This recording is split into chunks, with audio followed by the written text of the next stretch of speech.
Hello. It's obvious that if you're this far and you've opened up this video that you had read part one of my self-defense writings in regards to the stick, and it's a simple little instrument that for example, we have here the cane. That's nothing more than a stick. And if you're talking about weapons such as guns or assault weapons, which seem to be in the news all the time, and various individuals in the government and elsewhere want to ban certain assault weapons. Well, that's really kind of ridiculous because they all do the same thing basically. But with the stick, that isn't really always the case because they don't all do the same thing in a certain way.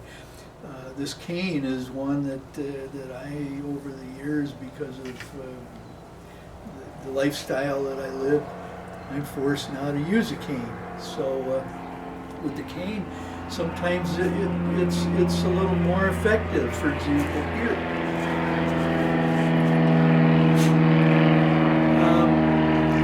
That's what you can do with this.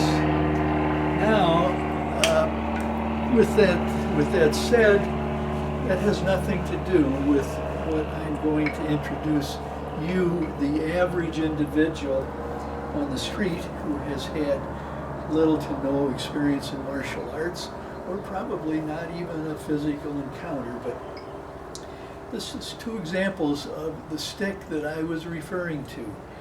This one is, I think, something that I cut off of one of these mesquite trees a long time ago, and I just kind of rounded it out. And this is it.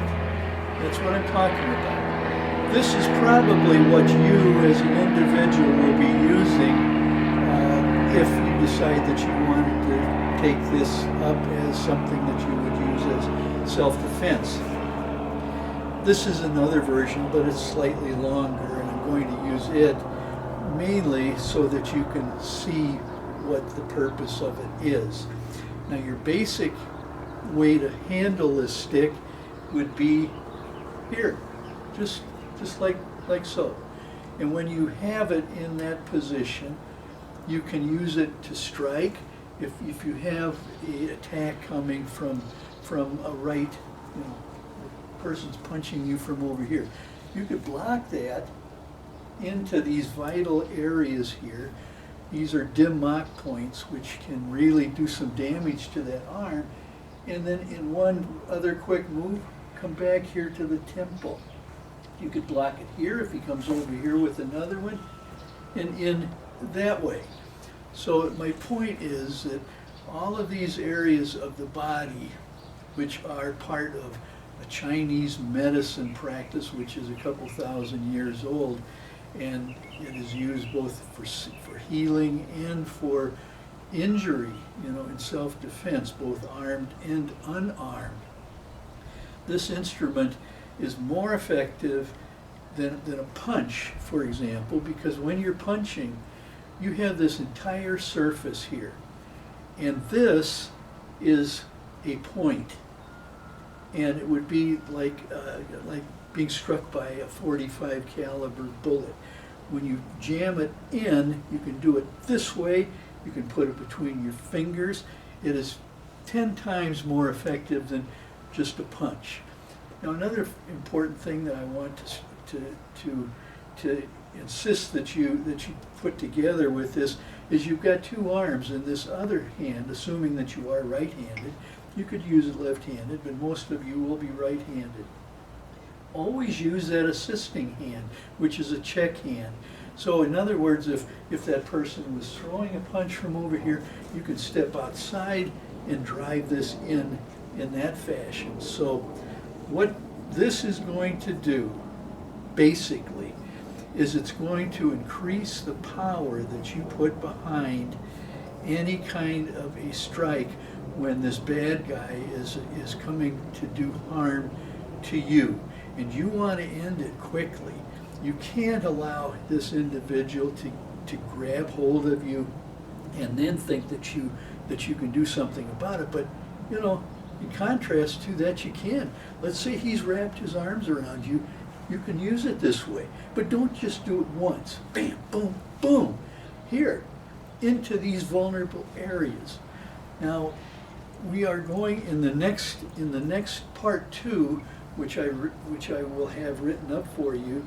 We will go more into detail on the basics of vital pressure point attack systems.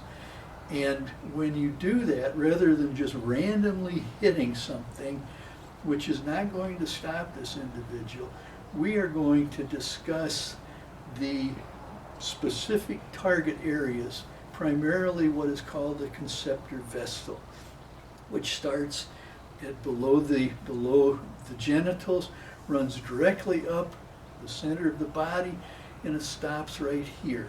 Along that path, there are just numerous areas that you can apply these techniques to. Plus, there are other meridians that run off of it, which will affect all kinds of parts of the body, which would include the heart, the liver, the spleen, the gallbladder, etc., etc. So that's why we are going to tell you to specifically attack a spot on the body. Not just once, maybe. If you attack this arm over here, that's one. And believe it or not, that has an effect on other organs of the body. You've already set up that chain reaction. When I come back down here and I strike this area, boom! Right here, that's another one. You literally can knock the person out with that, or more disaster, it could be fatal depending on how much focus. One other thing that I want to insist that you start thinking about is when you are under attack, don't fall back, and get here on your heels where you're off balance. But instead, as soon as you realize that that attack is coming, move in, plant your feet, and strike in. Bam, boom, if you have to do it more than once. If he's grabbed you and he's here, he's behind you, wrap away on those hands. So this is the basics of part 1. I just want you to start thinking about it.